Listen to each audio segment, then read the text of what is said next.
One of the most astonishing things about China is how little most Americans actually know about it, even though China's culture is so present in our Western world. We often see China as a nation casting off tradition in a mad rush to westernize.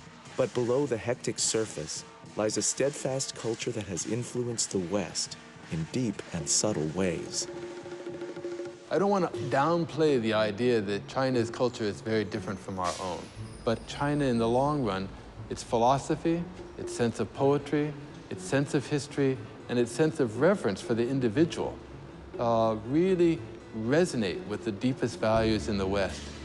So that whether we're practicing yoga or meditation or strolling in the landscape and thinking about nature poetry, the Chinese have done that too.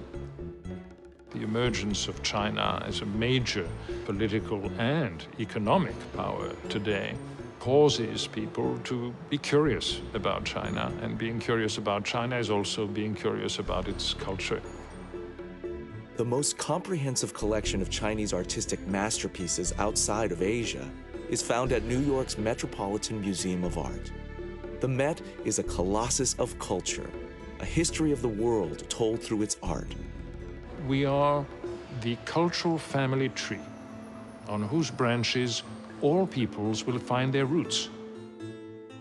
In the Met's Chinese arts wing, these roots reach back more than 5,000 years, a spectacular chronicle of the world's oldest living culture, a culture both ancient and cutting edge. One of the great advantages of learning about any culture from an institution such as a museum is that you really get to do so by looking. Some people come and say, oh, what wonderful archaic bronzes. All these things from the 12th to the 9th century BC. And some people may say, oh, look at the porcelain. Or some people may say, oh, what beautiful sculptures. And some people may fall in love with our paintings. The sheer diversity of Chinese art. You'll see jade and metal and clay and ivory and rhinoceros horn and silk and paper. The Chinese used everything you can think of, and they used it so skillfully.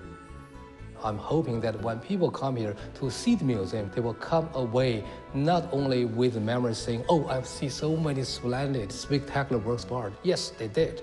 But they really will learn about the culture, the people behind all these works of art. They really will learn about China.